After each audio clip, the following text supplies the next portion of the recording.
Hello, welcome to another video. I know the last time I made a video, I said I was gonna make a video on Mystery Babylon, which I had done a live feed for the first thing I did on this channel, and I did make a video. Only thing is after I went through, watched it over again and everything else, it wasn't that the message was off or anything like that. I did it outside, so there's a lot of background noise and everything else, and I was like, I don't know if I'm gonna share that video, so I'll probably try to redo that one. However, I would like to get into this particular video, and most people probably already know about a song that has gone viral. And while I'm not going to do a reaction video to it because I've already watched somewhere along the lines of 20 to 40 some reaction videos to this song after listening to this song, the first time I heard the song, you probably would have saw me in tears. Yeah, talk about a song that has so much raw emotion in it, and it cuts right to the point.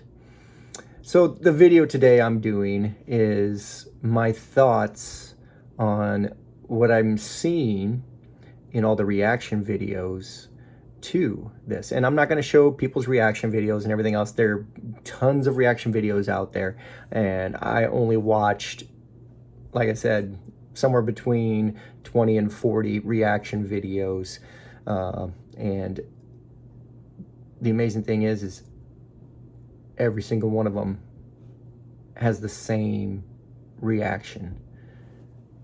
And that's the amazing thing, because, and to get to the point, because I haven't even stated it yet, it's Oliver Anthony's Richmond, north of Richmond.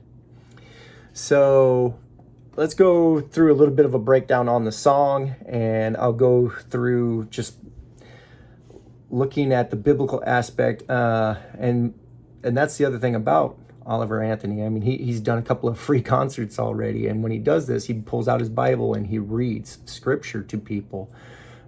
So obviously, I truly believe that that he's been chosen for a specific purpose. And while this one instance might be the only specific purpose that was for him, the movement that it has caused in people, that is probably what is beautiful.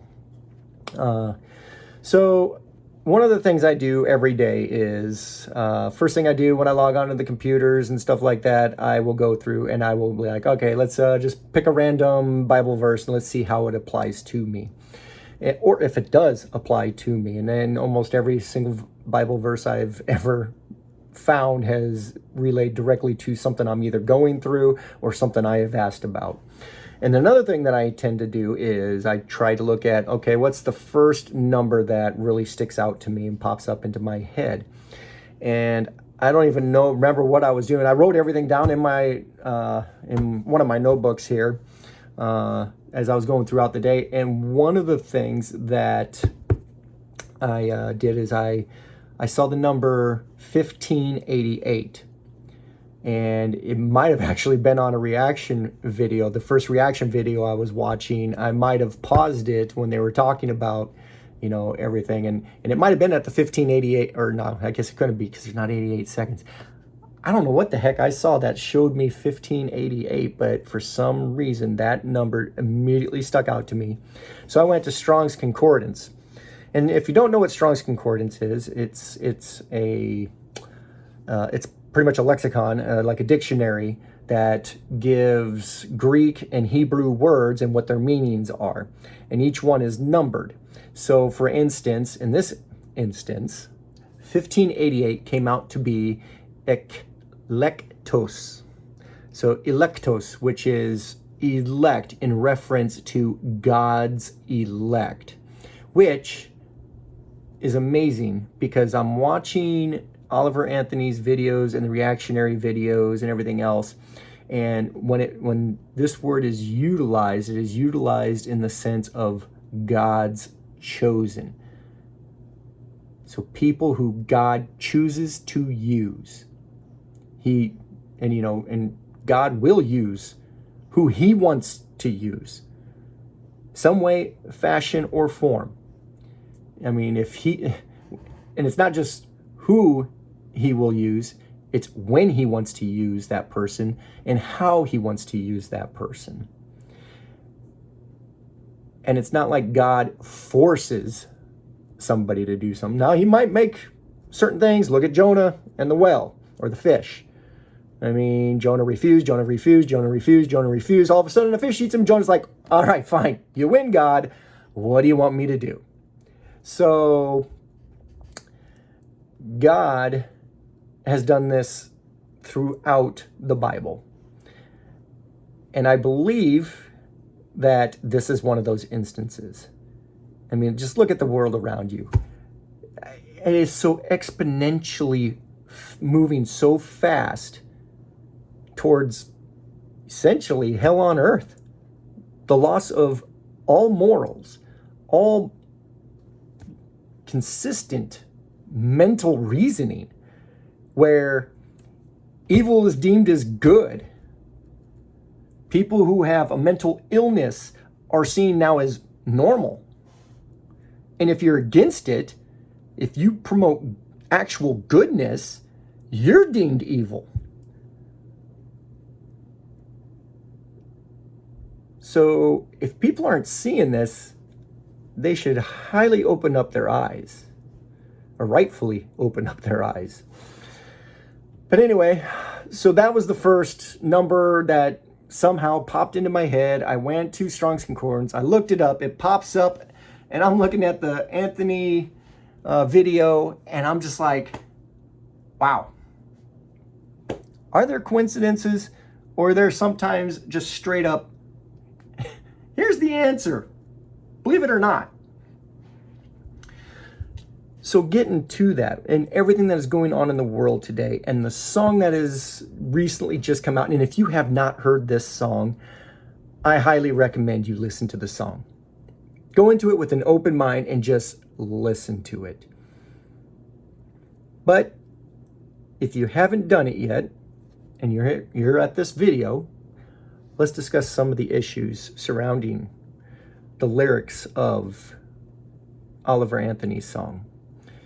So, Oliver Anthony's Richmond, north of Richmond. So,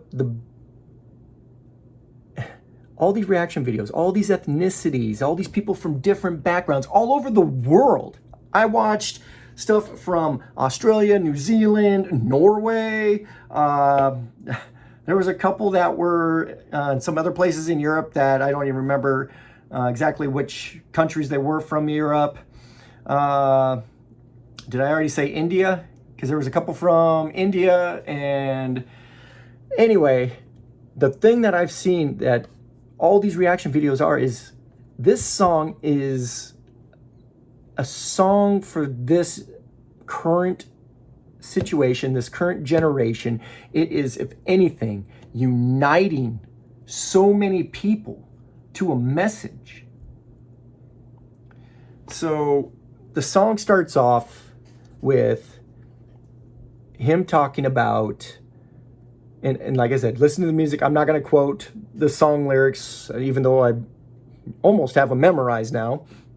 But he's talking about the amount of pay he is getting paid to do so much work that he doesn't even have a life anymore. And the little bit of the life that he has is so drawn down that he drowns his troubles away, which is talking about you're so tired and everything else, and you're just looking for some kind of escape, so you turn to something. And at this point in time, in the person's purview of the song, they're not making as much money as they should for the amount of work that they're doing. So they're drinking their troubles away. And that happens all over the world. I have friends, when they were done at work, the first thing they do is they go home, they sit back, they crack open a beer, and they just start drinking. I have alcoholics in my family that do that exact same thing. Or at least they did until they passed away. But that is one of the things in our society. It's not just a United States problem, it's a world problem. So that first set of lyrics talks about this man, and from where he's singing from, and if you listen to the rest of the lyrics, the way I've already envisioned this is he's talking about a man who does mining for a living. He's a miner, he goes to work, he has to put in all of these hours. He has no free time for himself, and the little sliver of time he does have for himself, the only thing he's going to do is he's going to turn to a bottle and flood his troubles away.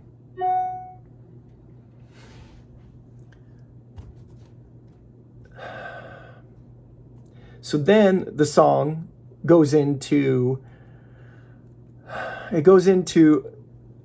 the part where the money is so heavily taxed, and the rich men north of Richmond, he's talking about the politicians in Washington, D.C. The people that are in D.C. who have, some of them, don't get me wrong, some of them go there with great intentions. But almost none of them get out of D.C. without being somewhat corrupted in some way, fashion, or form. And I'm not saying they all do horribly, horribly bad things. But one thing you should really ask yourself is, if there's a career politician who's a millionaire, and they weren't a millionaire before they were a politician, how in the world did they become millionaires on a politician's salary? The highest paid politician is the president of the United States at $400,000 a year. And you only get to serve 8 terms, well, not 8 terms, 2 terms, 4 years, 8 years total, if you get reelected. But most of the people in the House of Representatives or the Senate, they're making under $200,000 a year. I think the only one that gets close to that is maybe the Speaker of the House. I don't know their exact pay range, but I know it's under $200,000 a year. At least it was a few years ago when I looked at possibly running for government myself.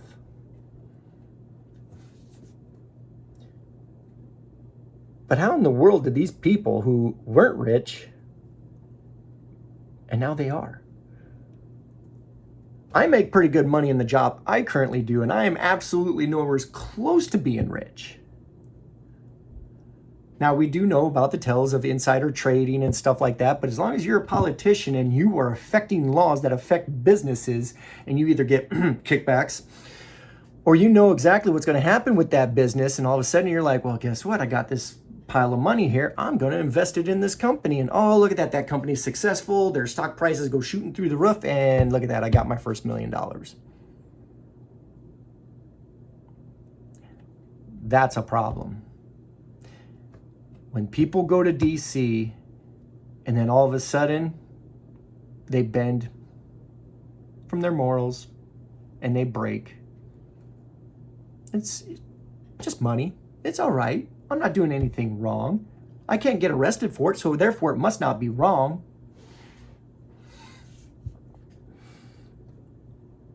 Anyway, that's what it's talking about, rich men north of Richmond. It's the politicians. It's their policies. It's everything. They're shutting down mines and everything else. Because, once again, let's get back to this. So the lyrics then go into politicians, or, well, first of all, the rich men north of Richmond. They want to know everything you do. They want to know everything that you're thinking. They don't think you know that, but we all know we do. We can see them doing it. Look at some of the laws that they're passing. Go back and really read the Patriot Act and look at how many freedoms were taken from you in that act alone, which is absolutely unconstitutional.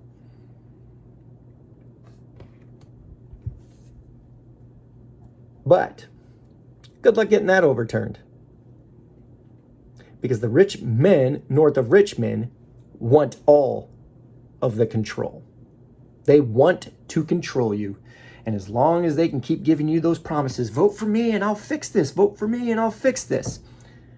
They all say it, but yet nothing gets fixed. And you know what they do? They divide you. Oh, they have an R behind their name. Oh, they have a D behind their name. Well, guess what? You got to hate each other. Oh, your issues, blah, blah, blah. Oh, your issues, blah, blah, blah. Point at each other, hate each other, stay divided, don't absolutely agree on anything. And my goodness, if you go against what I'm saying, you must be the enemy. It never used to be that way. The 80s, the 90s, yeah, there was disagreements, but guess what? Each side would fight for your right to be able to say what I disagree with. Now that's going away, and guess what that's called? If you have a problem with what somebody's saying because you disagree with it and you ultimately use violence or threats of, that is fascism. That is exactly what the Nazi Party did to people in Germany.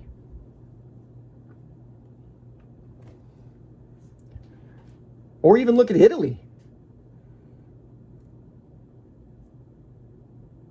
And then they get a gigantic group of people called the brown shirts to go around and round up the people who disagreed or dissented because they had a different viewpoint. They weren't violent, they just disagreed. So this song is pointing out how much power these people have. And then he just goes into a couple of issues. He doesn't go into a ton of issues because there are so many different problems out there. But he goes in and he says politicians should worry about minors, as in miners, people who work given the coal and all the resources that we need for all the stuff that we would love to have in our lives. But then he continues on with, instead of miners on an island somewhere. minors. Think everybody knows what he's talking about there. Look at the movie that just came out, Sound of Freedom. Why are so many people that are in the financial and political elite worried about a movie like that? Why are they sitting there trying to label it QAnon or whatever the other things that were going on a few years ago that they were like, oh my goodness, about pedophilia? Why are they having their arms up in the air when this is actually based on a true story and stuff that is still going on in the largest slavery industry on the earth currently?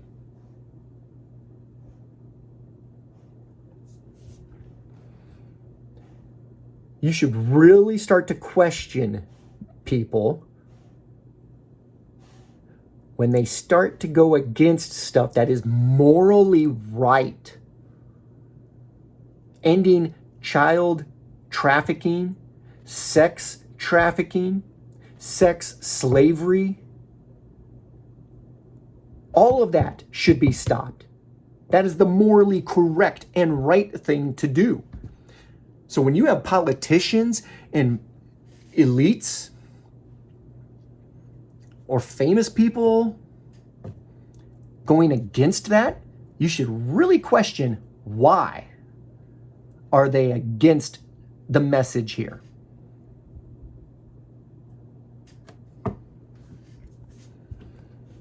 My first thought is, exactly how are they involved?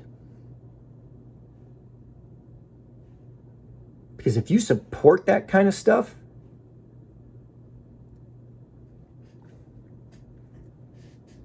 one, I don't trust you anymore. Two, how are you financially gaining from this? Or are you gaining from it in other ways?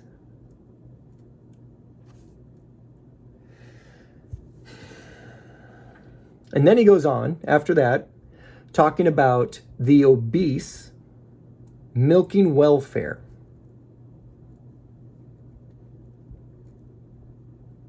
And he throws a chorus in there about somebody who's 5'3", 300 pounds, that their tax dollars should not pay for your bag of fudge rounds.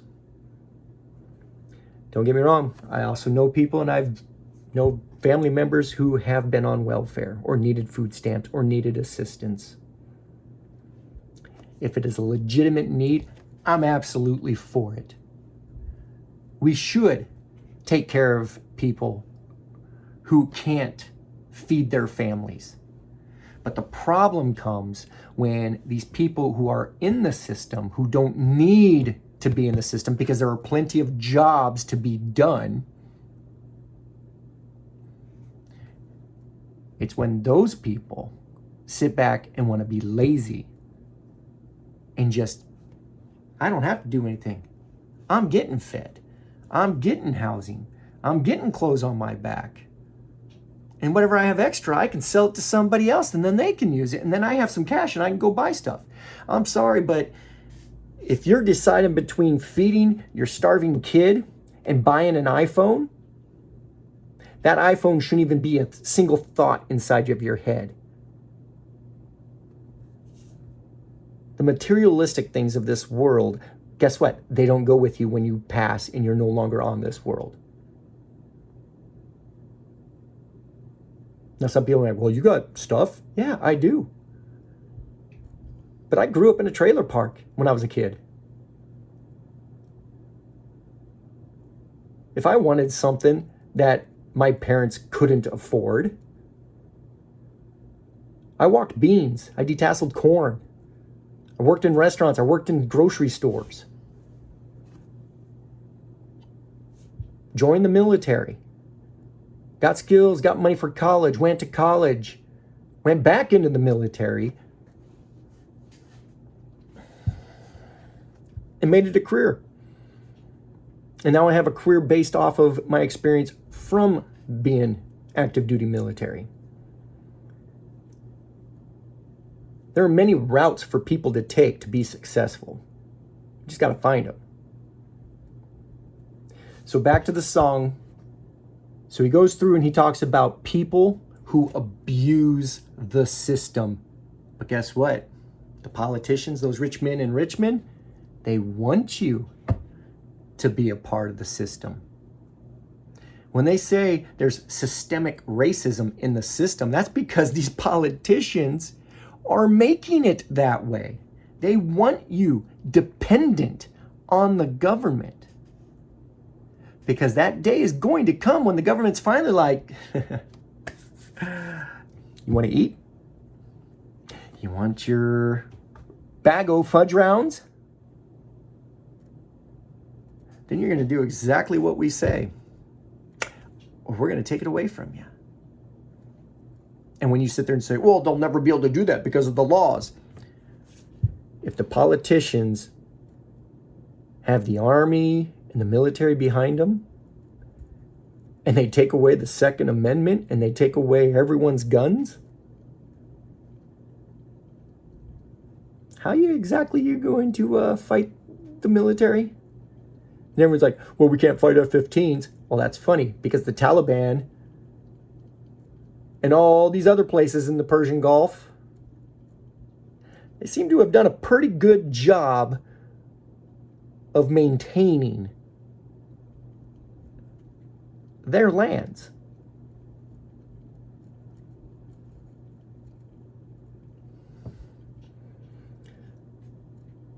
Yeah, they're going to use fear.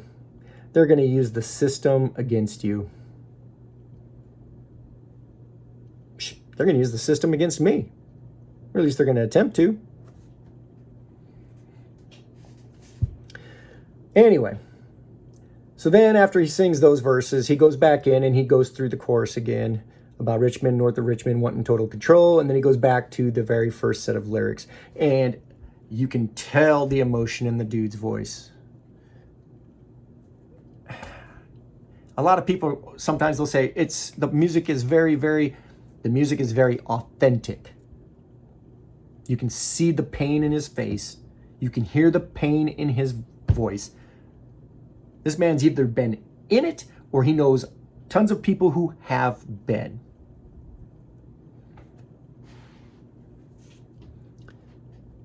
What's currently going on in the world right now, now let's look at it from a biblical perspective. The devil wants to divide. That is his ultimate goal. And it's on multiple layers. Because if he's able to divide you, me, and each and every one of us who is in this together,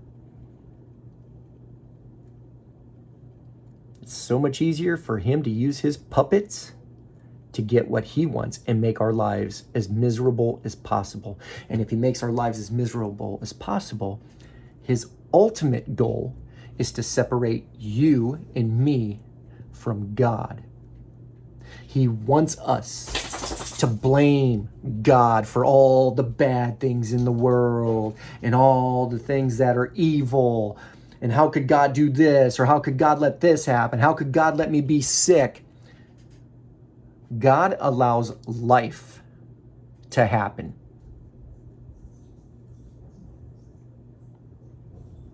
But this world is temporary. You are never going to make it in this body, with this mind and this heart, through this world. Forever and ever. Not going to happen.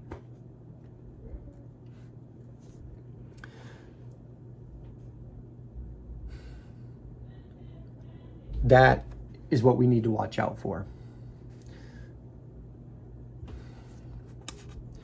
The system is your slavery. Cash is your slavery. If you depend on everything materialistic and that's all you concerns are, to own stuff, the hole you feel inside will never be full. You might feel good for a little bit, but you're going to feel empty soon, and you're going to want more stuff to put in that hole. And guess what? That hole's bottomless, and all the stuff in the world isn't going to fill in that hole. There's one way to fill the hole. Jesus Christ. For his love is boundless and timeless, and it will fill up that hole when you start to have that perspective. Oliver Anthony's song, I truly believe it's God creating something for everyone to latch onto, to unite to.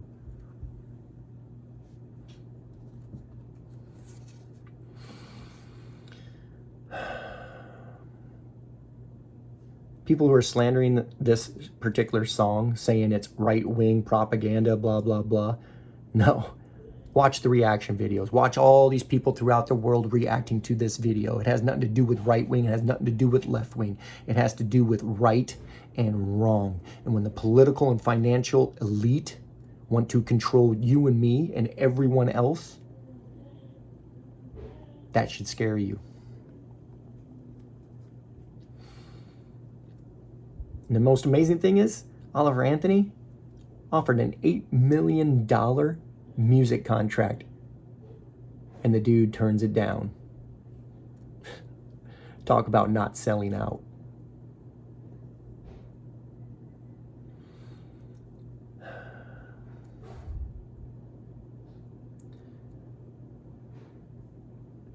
There's a few other notes I have in here.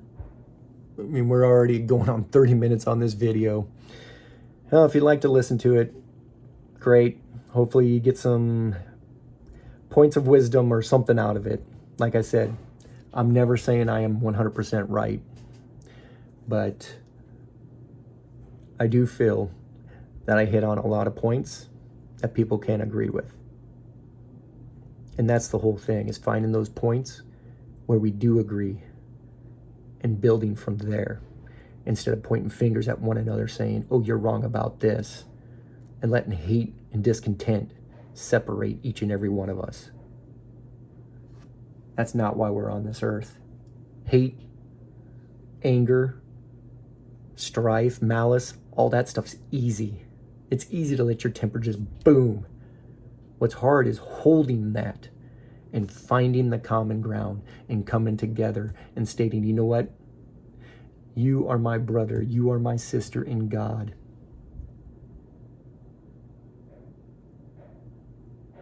And then building a relationship from there. I have biological brothers and sisters. Guess what? I don't agree with them on everything, but I still love them. I can sit there and get in a complete yelling back and forth argument with one or all of them, but I still love them. We should treat each other that way. Anyway, I'll end the video here. Leave a comment down below. If you'd like to just hang out and listen to what I have to say, cool. If not, I understand that too. But y'all take care. God bless. Yeah. Go listen to Oliver Anthony's Richmond, north of Richmond. It'll hit.